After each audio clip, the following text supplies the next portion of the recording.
It's your girl Tori, not with the Y but with an I. Hey, I'm back with another video, back with another podcast.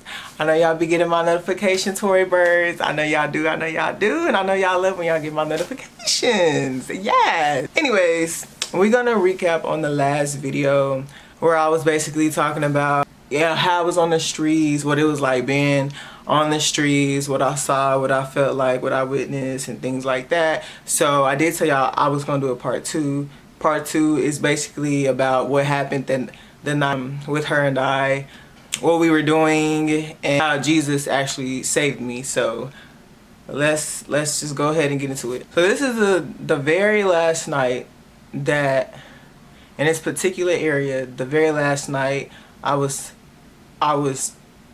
officially through from being on the streets, starving, being dirty, feeling homeless, walking 12, 24 to 36 to 48 hours of the night, because that's definitely what it felt like. And sometimes that's what it was. This is like the last night of me sleeping on trains, stealing from any department stores, and doing God knows what. I think that's for sure what all I was doing though. But regardless, it was the last night. Like, everything was being put to a complete stop. This is gonna get really good for me in a good way, because the fact that God really has me sitting here talking about this, it's like it's like emotional, but in a good way, because again, I didn't know how God was gonna bring me back, y'all. I didn't know. And do y'all remember when I was talking about in the last video, at the very end, and I was like, I just kept praying that night, and I'm just like, God, I'm just tired, like, I don't know how you gonna bring me, like, call me back home to you. I don't know if I'm being in a hospital, I don't know if, I don't know what the case was. It's just good for me sitting here talking about it, because I can actually explain to y'all how he, in detail, snatched me up from those streets. So it is emotional, because it's like, God is so good, y'all. Jesus is so good, and he's so powerful. And it's like, when I think about it, it's just a beautiful thing, because God has his own timing of doing things. Like, everything is on God's timing, and it's just so perfect. So yeah, it's like, when I talk about it, if, like, I tell you all the time, if I ever cry, it's only because of the goodness of God. Like, seriously, like, oh my God. So like, when I be typing up my podcast, a lot of times I really don't even need the podcast script. I really don't. I can just flow with it, you know what I'm saying? But it's like, as I think about it, as I type it up, I kind of start, I feel like crying, because it's like, Jesus, you're really so good. Like, you really changed my whole life around and turned me into a completely different being. And that's why I will always and forever apply 2 Corinthians 5:17 to my life. So I just wanted to put that out there for sure. Alright, so we're gonna jump straight to it. so on this particular night, and mind y'all, this was on a Sunday. And y'all, if I'm ever looking up, I'm just thinking, because like I say, I don't always use what I have written up. So on this night, it was a Sunday, and this was supposed to be her time to actually go to rehab, like, the next morning. So her rehab place was actually in my area. So my only goal, I don't even know if she was even aware of that, but my only, she was aware. I don't know, Chad. But my only goal was for us to get back to my area, so that she could go to rehab the next morning. So we hopped on the train, we came back to my area, and I actually want to say it was like 10:30 at night. Yeah, it was 10:30 at night, had to be. We had went to this McDonald's. Yeah, we went to the McDonald's, and we walking back and forth from McDonald's to the gas station, McDonald's to the gas station. So mind y'all, we in my city, right? So people know me. People know me, they know of me, they know my folks.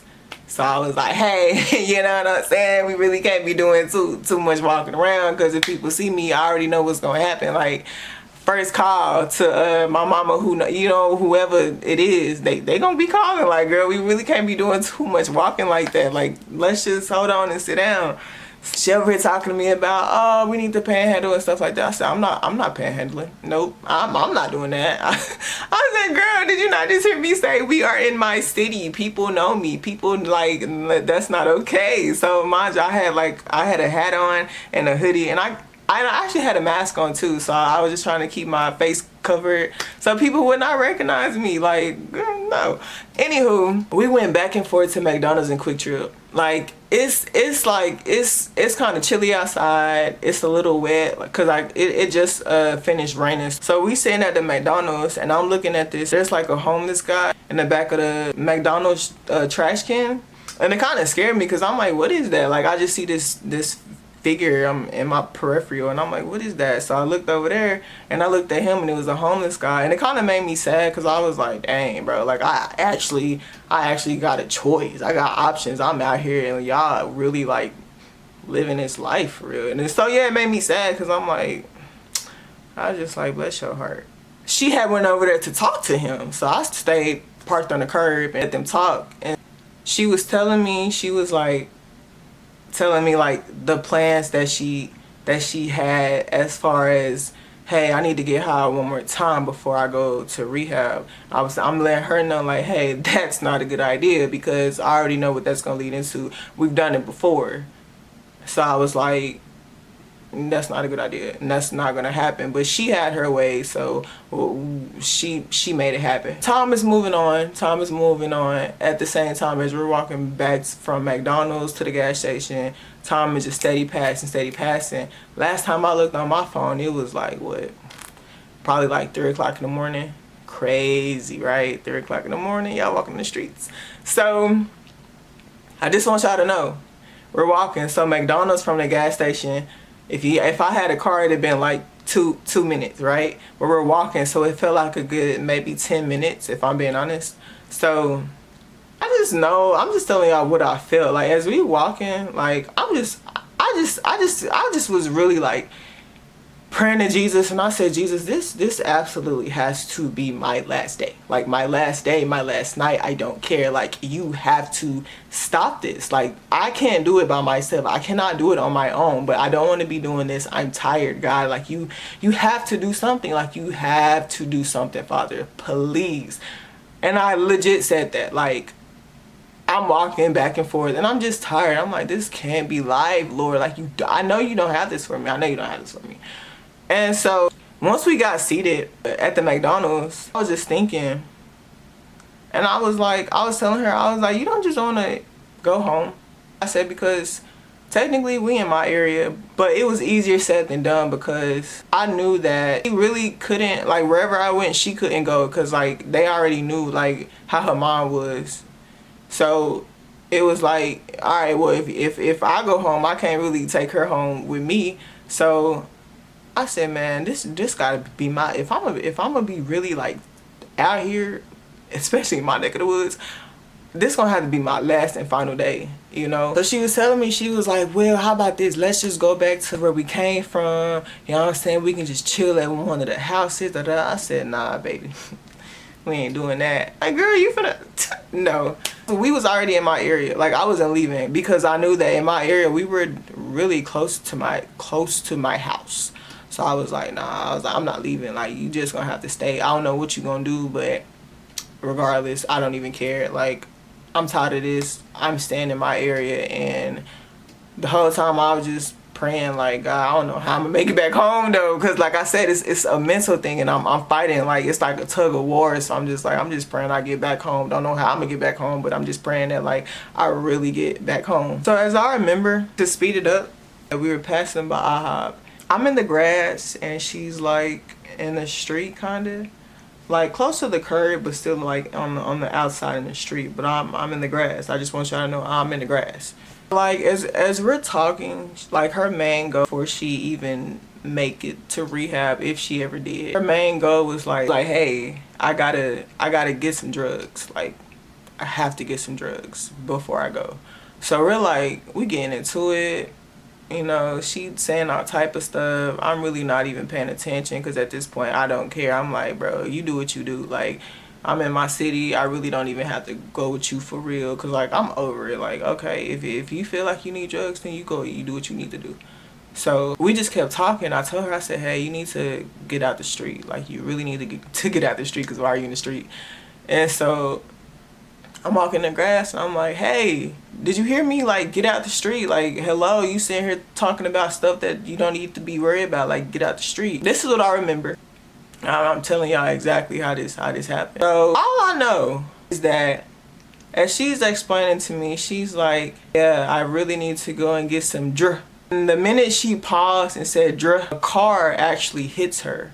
And it was actually a hit and run. So when the car hit her, y'all know, like in them Looney Tune cartoons or whatever cartoon animations, like where the cartoon character, their body like flipped like that.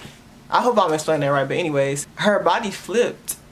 Her body flipped and it landed on the ground.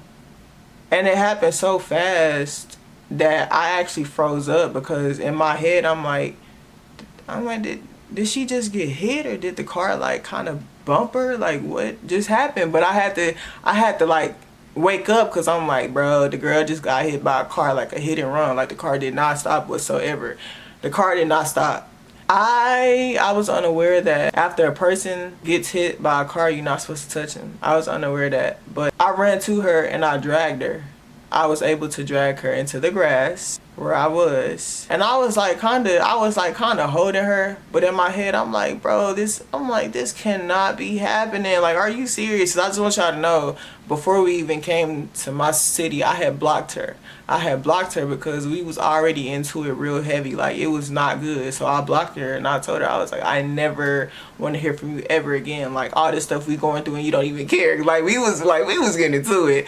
And so when she had got hit, yeah, I'm holding her and I felt like I was in a movie, because I'm like, again, like, this can't be real, bro. Like, are you serious? So like, I'm holding her and I'm like kind of like slapping her in the car. I'm like, hey. And so her eyes are still closed. I'm like, God, please don't let this girl be dead. Please don't. You know what I'm saying? So as I'm like shaking her, doing like that, and I'm like, hey.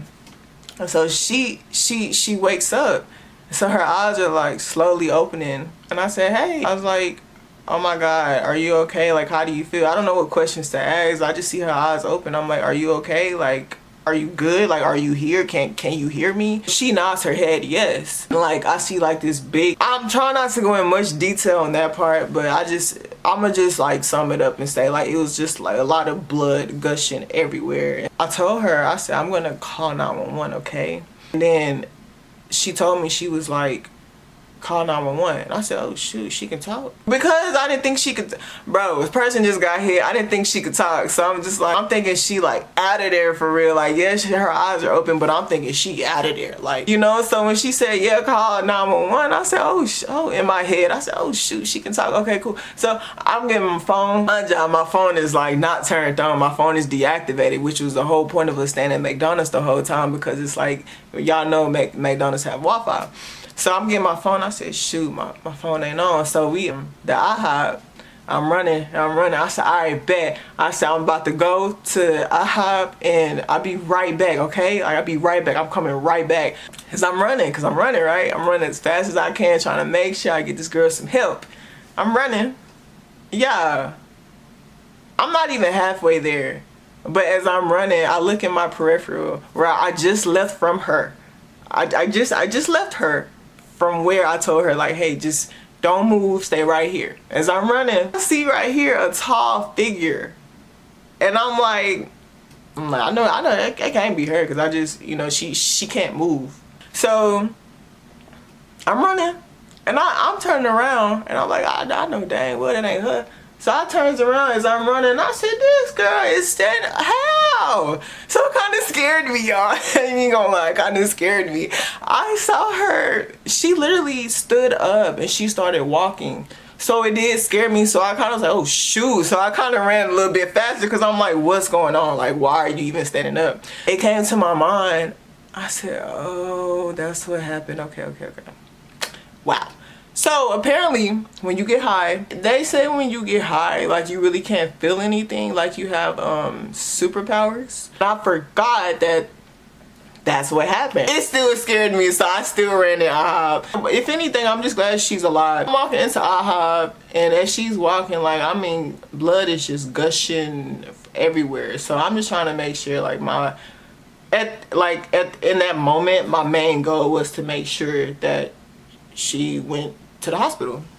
I'm trying to call her mom. Her mom is like not answering whatsoever. The ambulance, they're on their way, right? They're on their way. Steady trying to call her mom. Her mom is not answering. Well, shoot, I got my mama, so I called my mama. I said, hey, mama. So she trying to calm me down. I said, I'm good. I just don't want the girl to die. Like, she, you know, I'm going in detail, like how she look or whatever.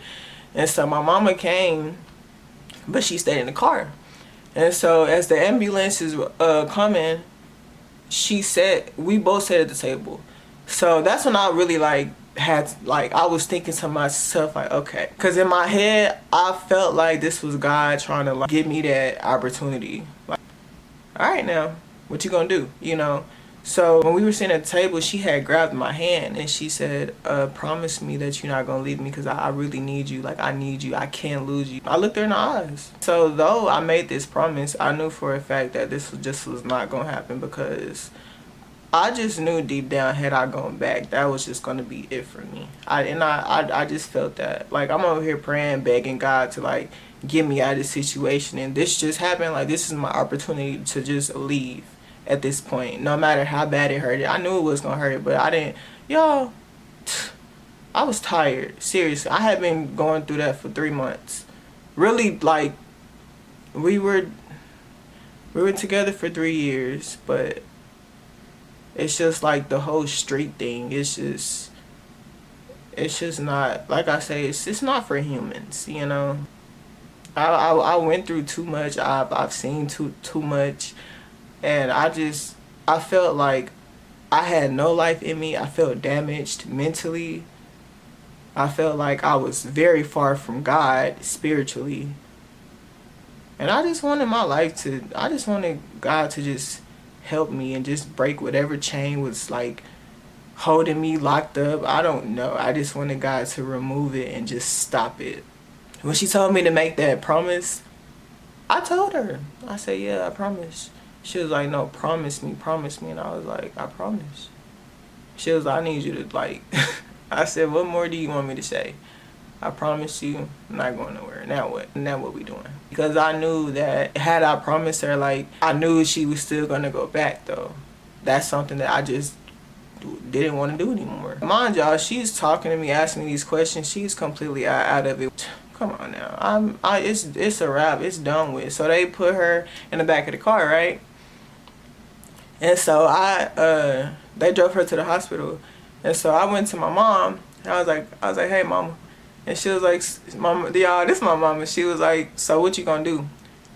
I said, so, though I had made that decision, you guys, though I had already made that decision to go home, there was still a little part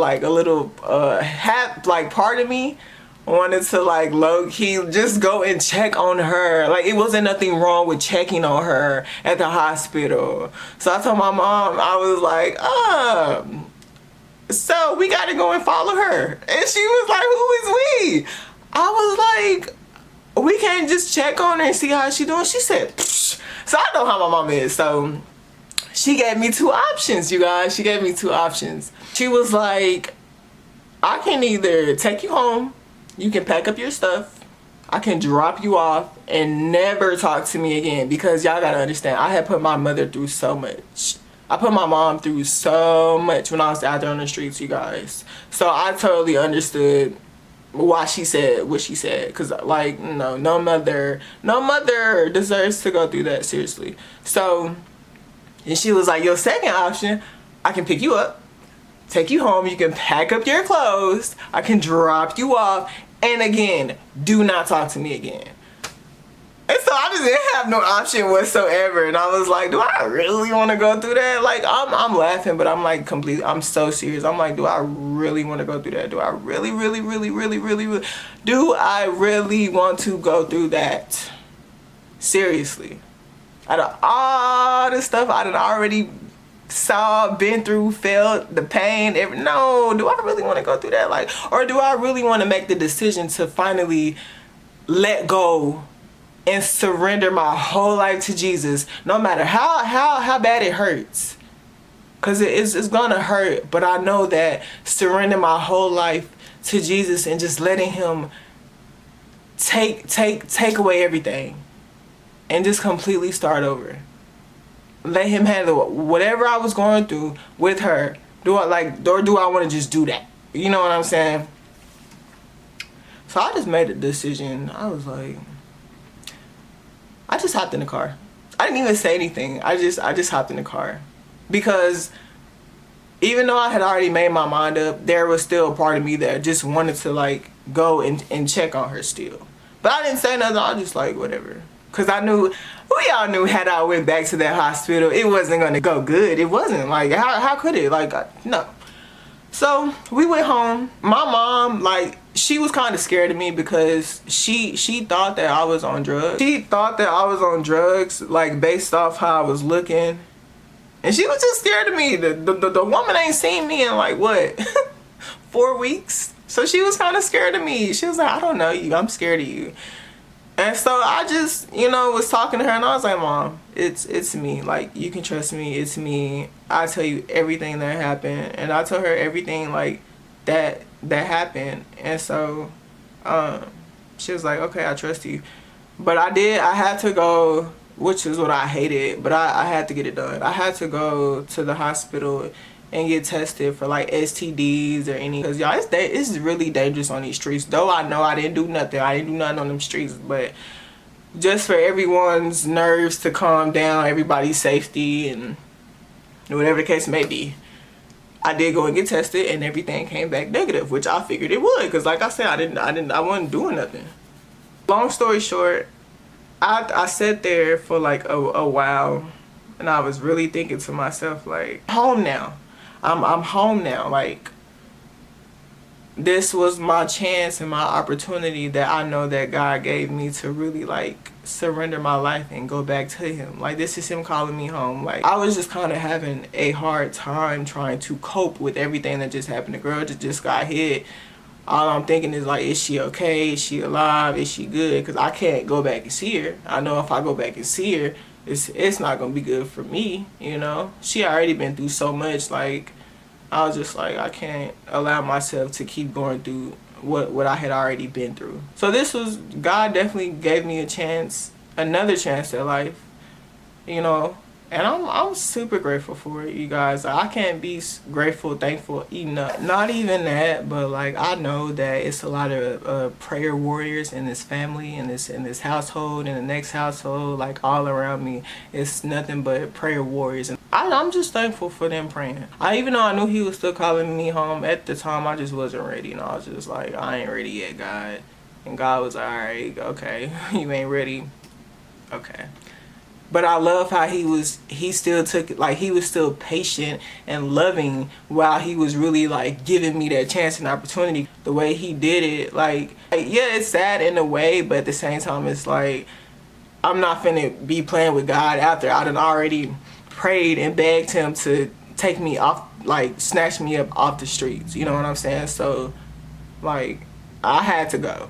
I just had to go, and everything was on his timing. Like, I was still praying on the streets. So I was like, God, I know you don't got this for me. Like, I know what I'm at. I was very aware of what I was out there doing, and my main goal was just trying to save her. And obviously, we all know me saving her is putting myself in other situations, predicaments that I'm surprised that I'm not surprised, but I know it was God. So yeah, it was for sure all on God's timing. It had to been, like, had to been, like, had to be. Yeah, so when I had got home, you guys, all the clothes that I had brought out there, because I had like a big backpack and I had put all the clothes, I don't even know what I was thinking, putting all those clothes in there, like they just wasn't gonna get damaged, right? So the clothes that I didn't even have any clothes. I didn't have no clothes, but the little clothes that I did have, I was gonna wash them, But I just threw them all away. I threw them all away. Any old clothes that I ever had that I felt like reminded me of her or what I've been through, I threw them all away. I didn't even wash them. I took a shower. I took a whole shower, and I just stayed in that shower for a while. Because I'm like, this is really like, I'm like, dang, I'm really back. Like, God, you really got me here taking a shower. Like, if I'm being honest, I couldn't even believe my eyes. I knew deep down that this was God. I knew that it was God. So I threw all my clothes away. So if y'all ever, like, the ones that follow me on my Instagram, I'll see I buy nothing but clothes, y'all. Like, I have so many new clothes that I'm still hanging up. I'm like, my drawers are like getting full. My clothes rack is getting full. Like, I have, so like, all I do is buy clothes. Because for one, I needed clothes, and for two, like, I'm already a fashion geek, y'all know that. But I just needed new clothes, and if I'm being completely honest, I didn't want any of the clothes that reminded me of her or what I had been through, what she had been through. I didn't want any of that. So I threw it away. I didn't want no parts, no more. I just wanted to disassociate myself. I didn't want nothing to do with it. I just didn't. Because if I'm going to be done, I got to be done. I'm moving on. This is the last part, you guys. 4 weeks later, on a Sunday, I had went to church. And I don't know why I was acting like all hard and stuff, like, yeah, hey, I'm here, like, and you know, I don't know why I was doing that, but I don't do that. I just y'all know I don't do that. Like, I knew God was looking for me. The thing about it is, the way God had been calling me and the fact that it was on his timing, I still think about it and I just be like, that is so beautiful. Like, that is so freaking beautiful, because it's like, you knew, like, Jeremiah 29:11, y'all. Jeremiah 29:11 says, I know the plans that I have for you, declares the Lord. Plans to prosper you and not to harm you. Plans to give you hope in the future. Like, he already knew what he was doing with me. You know what I'm saying? And the fact that I wanted to surrender my whole life back to Jesus, because I had already had a relationship with him. I just fell off. So I wanted my relationship back with Jesus. I really did. And when I walked in that church, I said, God, I'm not even trying to act hard, Lord, but I was like, I just want you back. I need you, and I want you back. So he had already, like, met me where I was. I said, Lord, I fully surrender my whole entire life to you.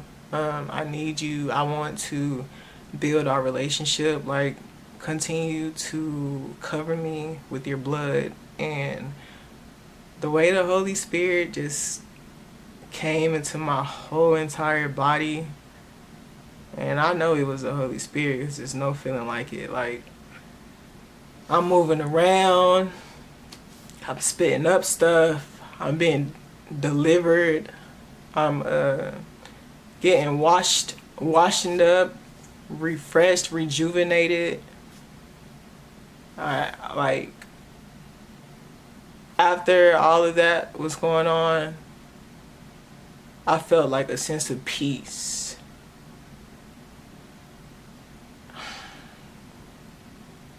Like, I'm starting to like I'm laughing, I'm crying. And y'all, I'm only crying because, like, it's really beautiful, if I'm being honest. It's not even that. He had me, like, the whole time. He just had me. So it's like, it's a sense of peace, and it's like I'm crying, but it's like I was laughing, and it's like that laughing turned into peace, and I just, it's like I felt the Holy Spirit hugging me and holding me, like, the whole entire time. Like, he would not let me go. And I'm so thankful for that. Like, I really am. I really am. Because when all that was happening, the Holy Spirit, and mind y'all, it felt like it was going on for like an hour and a half, y'all. So the Holy Spirit led me back to my pastor, and I just heard these 3 words, and it was so soft yet firm. And I knew it was nothing but Jesus, because it's like, The way it was happening, it was nobody but God. Like, Jesus was the only one that could do it. It was only him that could do it, you know? So when the Holy Spirit led me back to my pastor told me these 3 words, and she said, you are free. And I felt that. I still to this day feel it. So when I heard, like, you are free, I felt that, y'all. I felt that. I felt so amazing. I don't know. I don't know what word to use for it.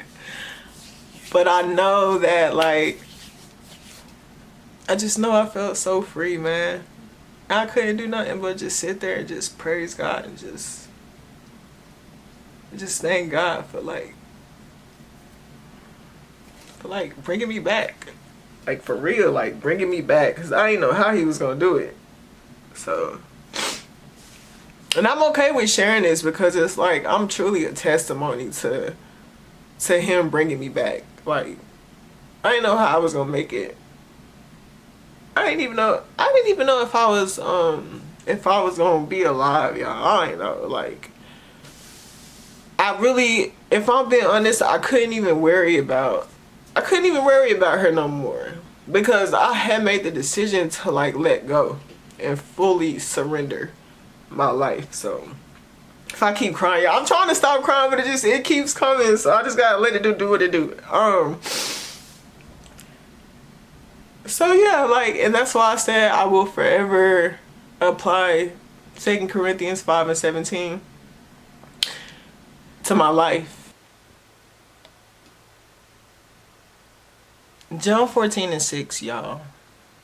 But I'm going to read that to y'all. I'm going to read that to you guys. And I am going to read in the translation of... What is this translation? It's the Amplified... I hope I'm saying it right. Amplified Version Bible translation. I'm going to read that to y'all, because this is living proof. Jesus is the only one who brought me back from this lifestyle. It was no other way. No other way. John 14:6 said, Jesus said to him, I am the only way to God and the real truth and the real life. No one comes to the Father but through me. Jesus is the only way, y'all. He's the only way. He's the only answer to whatever we have we went through, we're going through. He's the only one that can fix it and that can bring us out of any situation. He is the only one that can do it. And I just find that so beautiful. It's powerful. Like, Jesus is so powerful, and it couldn't have been nobody but God.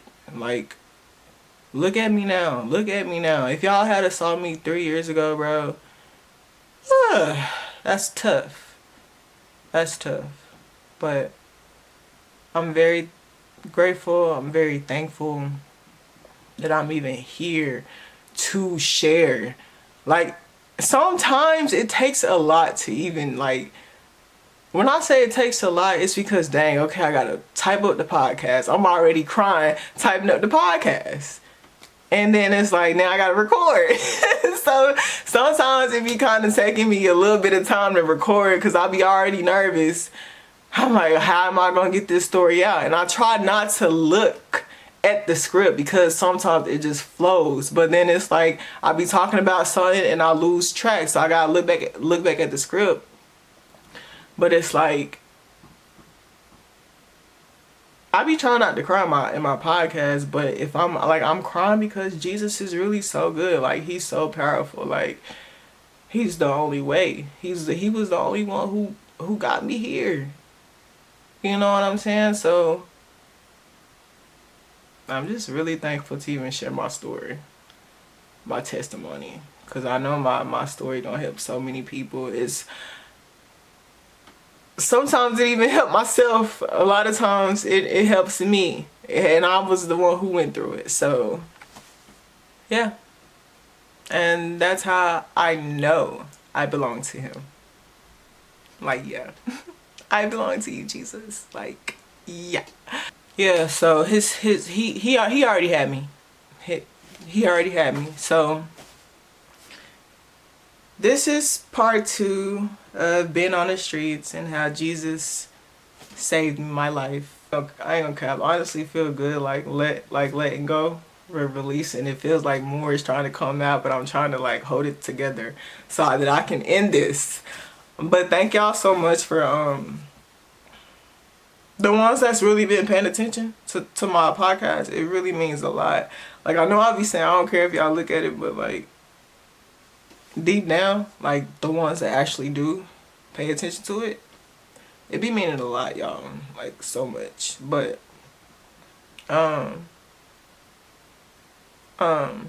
yeah, I hope y'all enjoy this video. I hope that it touches someone, and you know, if y'all are struggling to have a relationship with Christ, I do hope that my videos, you know, do help y'all. So thank y'all so much for watching, and make sure y'all like, comment. Y'all don't even have to comment. I don't know. Y'all do what y'all do. Just make sure y'all share, subscribe. If anything, subscribe. It's your girl Tori, not with the Y, but with an I. I'll see y'all next podcast. Bye.